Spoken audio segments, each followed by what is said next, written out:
My name is Serena Carta, and I deal with communication and information for the nonprofit world. My focus is on social communication that promotes justice, rights, inclusion, a communication that promotes and disseminates initiatives that are inspired by values like brotherhood, peace, and social sustainability. This module will give you the skills to tell your stories outside of your association. You will learn to introduce yourself to an external audience that needs to know who you are, what you do, what principles you believe in, and why not. Who wants to support you?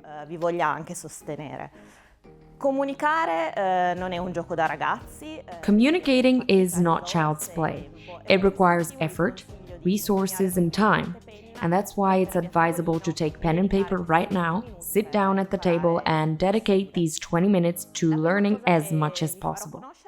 The first thing I will introduce you to is an instrument called Communication Strategy. This is a document that contains the objectives, the target audience, the results, and the tools you will use to spread your message.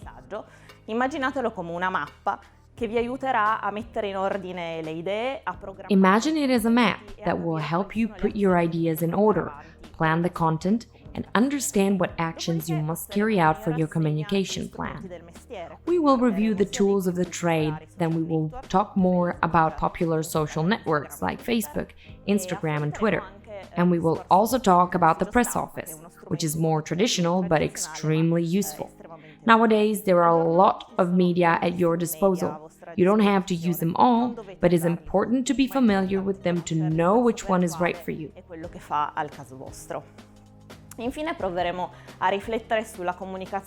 Finally, we will consider communication as a kind of narration, a sharing of stories that will allow you to describe possible worlds to try to make a difference. Let me end this introduction with a message that can motivate you. Communication is the sharing of one's experiences and good practices. It's a multiplier of points of view. And in my opinion, this is the right time for you to show your face, share your story, and occupy a space in an attempt to change things.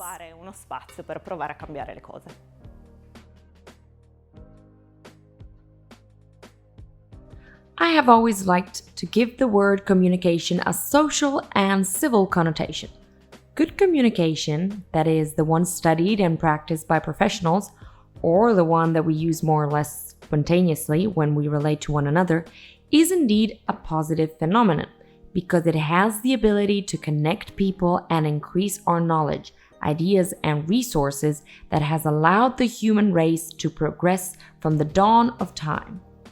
The etymology of the word confirms that it is associated with concepts that deal with the creation of bonds and having things in common. So I want to start from here, from the image of communication as a bridge that relates to so many of the bridges created by diaspora associations, to start off this video. A lesson on an important activity, but unfortunately neglected by small medium organizations working in the area of solidarity. In my experience as a communicator in nonprofit situations, I have seen praiseworthy and innovative projects struggle to receive the attention they deserved due to their not being able to make themselves known outside a limited circle of members, volunteers, friends, and workers. It is important to know, though, that your associations can increase their impact on society not just by being active in the area with activities and initiatives, but also by talking about who you are, what you do, and what you want through the media at your disposal. Not only, you have the responsibility to make your voice heard because your testimony about history and current events spreads points of view and gestures of solidarity and brotherhood that have the great power to engage people and modify their behavior and lifestyles.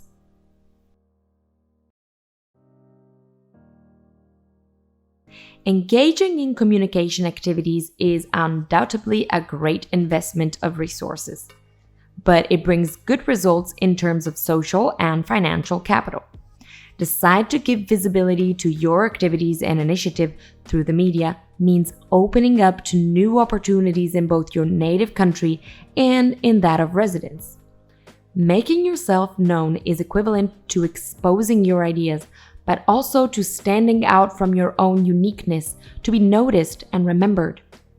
Talking about oneself or one's organization with honesty and transparency is an exercise that will earn you a good reputation and trust. Manage your presence on the web carefully. Constantly updating your most popular social media helps to expand your group of supporters and volunteers who, being informed of your recent activities and on how your organization uses their donations and contributions, will feel part of the big family and will not have doubts about renewing their support. Even your partner network will benefit from your communication.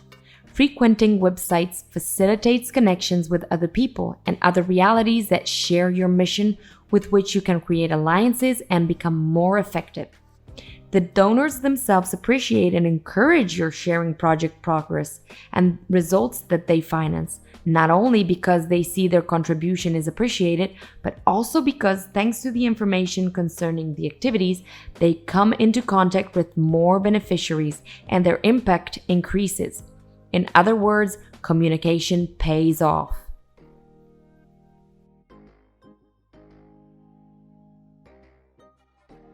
No magic formula, no secret ingredient.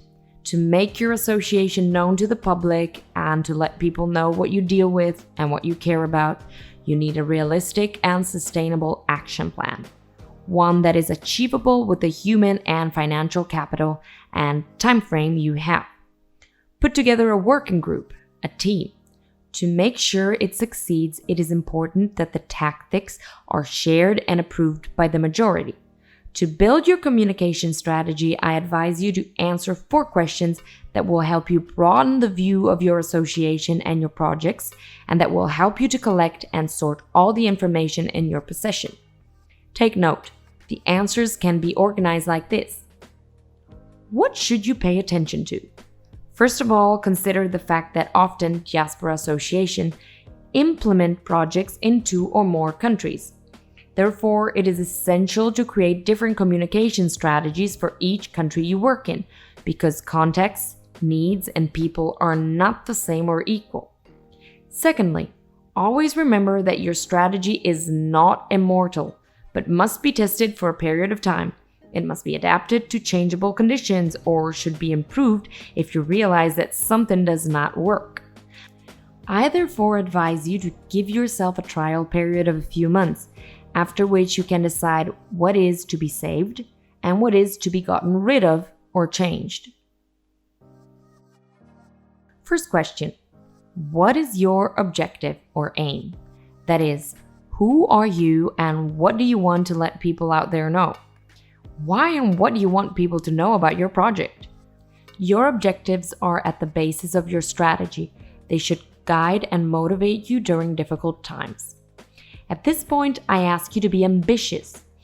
It's time to think big and know what you're worth by identifying the characteristics that make your initiatives unique and original. Ones that are worth sharing with those who don't know you yet or with those who support and believe in you. Here's an example. Your goal is to prove that your association is an agent of change between North and South. You want to tell people how the situation in the territory and community in which you work has changed from before to after your intervention. Or again, your goal is to be a point of reference for the diaspora in the Italian territory in which you live. You want to let people know the services you offer, but also that you intend to keep your native culture alive. Second question, who do you want to talk to? In technical jargon, we speak of a reference audience or target. Deciding to address anyone is an impossible goal. Therefore, it is better to choose the communities and the categories of people, just a few for a start, that you are more interested in reaching out. Once identified, think of their characteristics, age, gender, how do they get information, and what topics they are more sensitive to. This will help you find the most suitable communication channels and topics for them. Every public group deserves a specific attention. It may seem trivial, but you will not be able to talk about the same things in the same way to the families of migrants who live in your city as you would do to various institutions. Other examples of target audience for your communication activities can be students, young people, adolescents, migrant families, and other diaspora associations with the same mission, institutions, and private businesses. Third question. What results do you aim to achieve? That is, what do you want your communication activities to make happen? What changes do you expect? Results are real objectives that correspond to the direct and concrete consequences of your communication strategies. They are consistent with your general goals and will change according to your target audience. Let's look at a first example. After 8 months of an ongoing project, the Senegalese diaspora in Rome is updated on the activities of a project in Italy and in Senegal. Your expected result was let the diaspora know about the project progress. Here is a second example. You have opened a blog where you put project's beneficiaries' testimonies through photographs, videos, or articles. Your expected result was to give a voice to those who normally aren't listened to in your country of origin. Fourth question. Through which channels should you inform people? That is, which online and offline tools can you use to transmit your messages? Based on your target audience characteristics and the result you want to achieve, and making a realistic estimate of the available time, financial, and human capital, choose which media you want to use to tell others about yourself. Remember that all media information needs to be updated constantly, so it's better to have only one, well cared for and interesting, than many silent channels.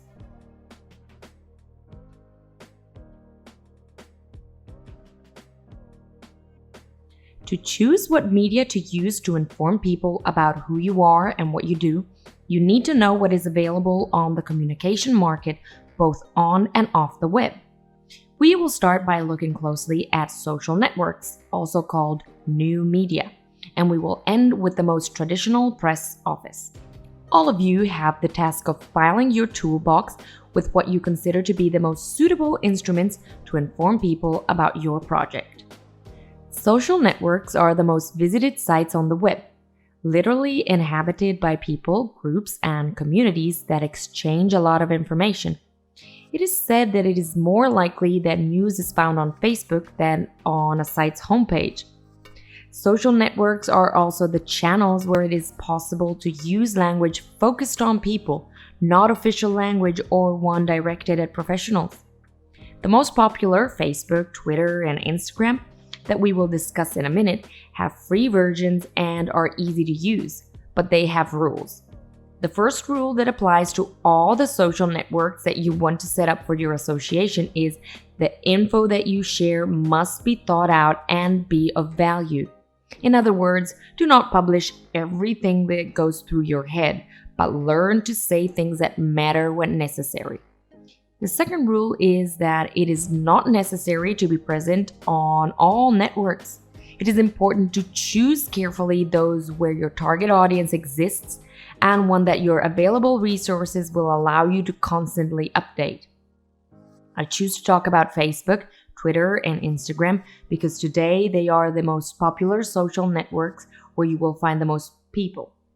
I will not give you specific instructions on how to use them, for example, on how to open a page on Facebook, upload a video on Instagram, or post a tweet, but I will share with you some guidelines that will help you to know if they are or are not suitable for you and some advice on how to use them at best. Let's start with Facebook.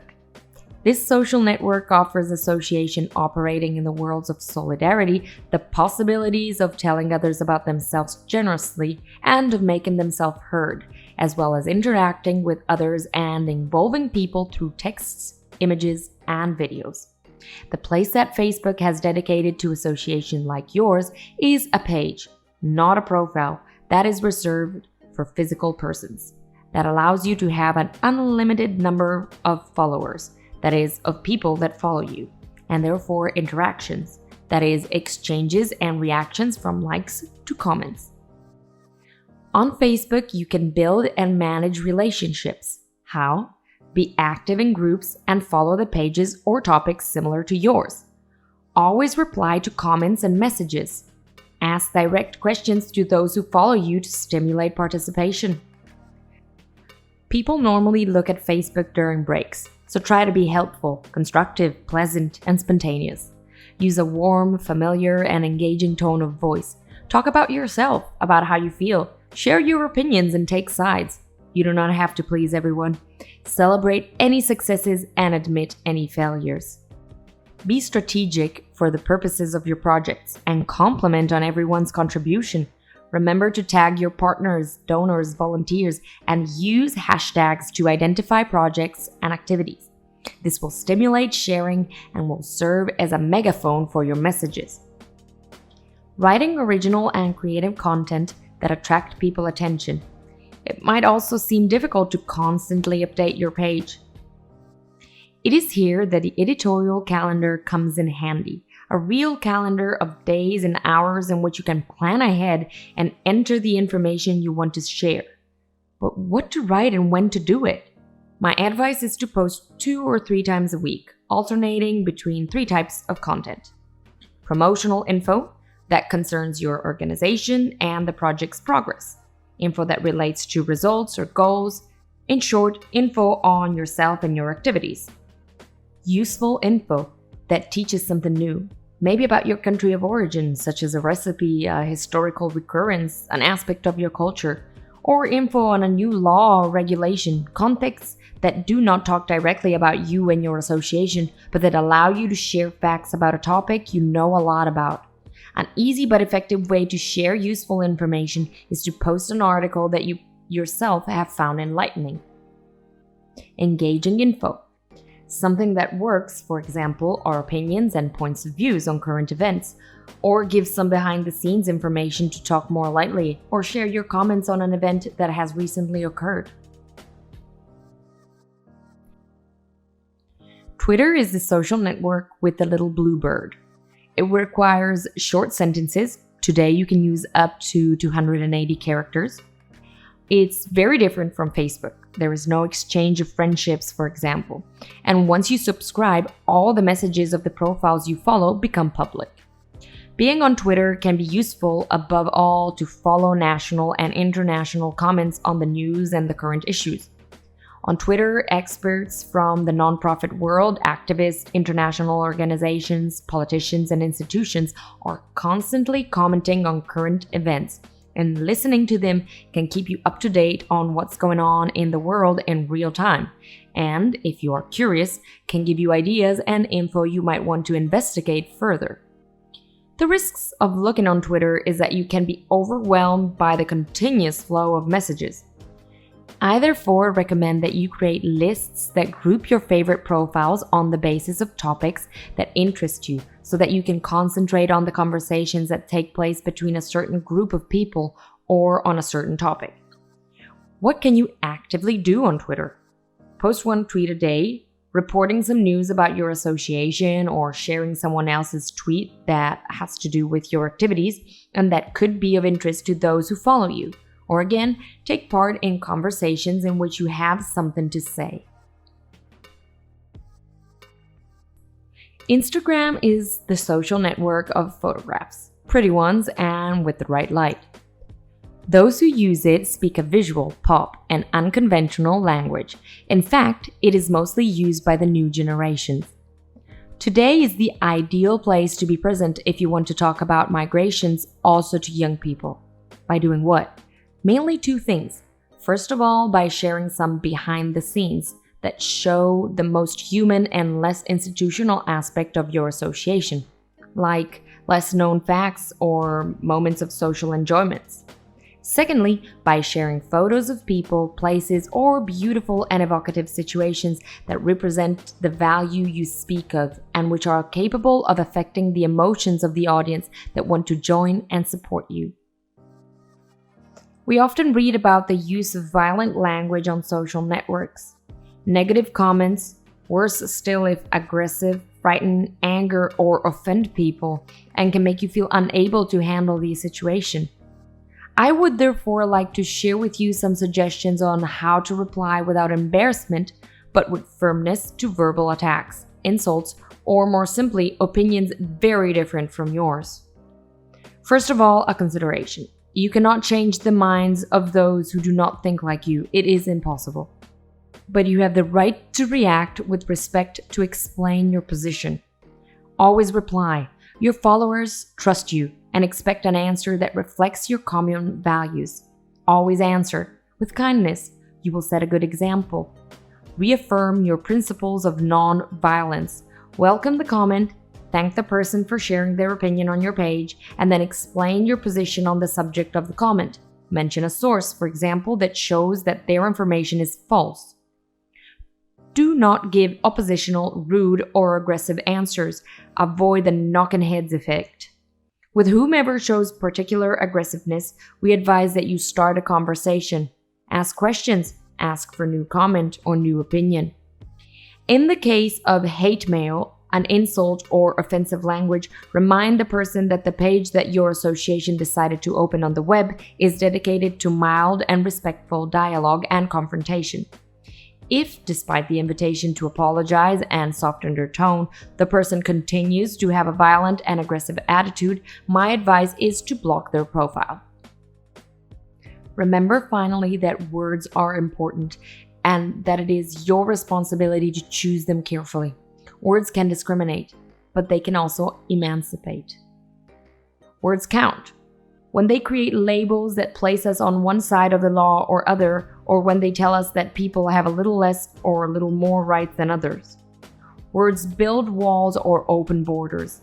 They make us cry or get angry. Words offend and they can cure and console. Continuing our overview on web tools, we cannot forget websites and blogs. A website establishes your official and institutional presence on the internet. You can choose to have a so-called showcase style, which is mainly static, used to give basic information about your association, to present projects that you are carrying out, or to give brief news. If you have enough staff and time available, you can enrich your site with a dynamic part by creating a blog or a blogazine, where you can post insights and first-person narrations and points of view as if it were a diary or logbook of your association. Even a blog like social networks must be updated constantly, whether once a month or once a week. Use the editorial calendar to plan over time and in time the contents to post and alternate topics addressed. Personally, I do not recommend creating a site for every project that you are leading organization or partner of. It is better to integrate the description on the organization's website. If you still haven't opened one, the project can be the opportunity to do so. In this case, you will initially post just a summary and decide with the other partners who will report main information. The most famous web application used to create internet sites and blogs is WordPress, which is a free basic level that allows access to all its essential features. What is a newsletter? It's an advanced but very effective tool of communication because it allows you to keep people informed by sending updates of your association activities directly to their email box. There are at least 3 good reasons to send a periodical newsletter. The first, an email box is an intimate place where people are inclined to read. The second reason, people consent to open it, which means that they have confidence in us. They are interested in getting information, and we can satisfy them. Finally, we can get people to choose what information to receive: job opportunities, updates on projects, events, articles from the blog. There are web applications specifically designed for sending pleasant newsletters to many email addresses at once. The most popular ones are TinyLetter, MailChimp, and MailUp, which are free up to a certain number of contacts and with varying degrees of difficulty. Opening the doors of your association, or going physically to check out other places is another way to make yourself known, to circulate information and share knowledge. You can organize events open to the public at your location or in other locations that you consider to be strategic to launch your project. Introduce yourself and give info on studies, analysis, or results, thereby raising awareness among the public and the stakeholders on issues considered important for the context in which you work. Do fundraising and more. Dedicating time regularly to press office activity and to media relations means making contact with newspapers and magazine journalists, radio or TV reporters or speakers, local to start off, because they will give visibilities to your activity and to the most relevant results of your association projects. What should you do? Look among your contacts and draw up a list of contactable journalists. Collect their emails and phone numbers and keep them informed about any initiatives and goals. Create a relationship of trust with them. Invite them to your events. Give priority to meeting them in person and let them know about your work. If you are good at involving them and making them passionate about your activities, they will come looking for you to ask what's new. It is said that the eye also wants its part. With online communication, as well as with printed material, it is a good idea for your project to be recognizable by a logo or by some graphic design that characterizes what in technical jargon is called visual identity. Once you have chosen a symbol for your project, it is important to use it in any external communication, especially on your letterhead. Also, pay close attention to the photos that accompany your messages, especially on the web. If you do not have any pictures taken by yourself, you can look for them online, but be careful to choose only the ones with a Creative Commons license or those of public domain. Flickr Creative Commons, Wikimedia Commons, or Pixabay are 3 sites from which you can download free images in CC. The visual identity of your project will also be the logo of your association, your partners, and that of the donor organization. As for the latter, be sure to check with them and their policies if you use their logo and for the insertion of any disclaimer.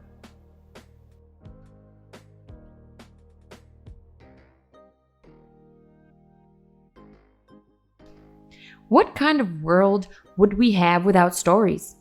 We are all sensitive to their charm when they evoke scenarios and characters that remind us of sensations that we have directly or indirectly experienced, that move and that excite us.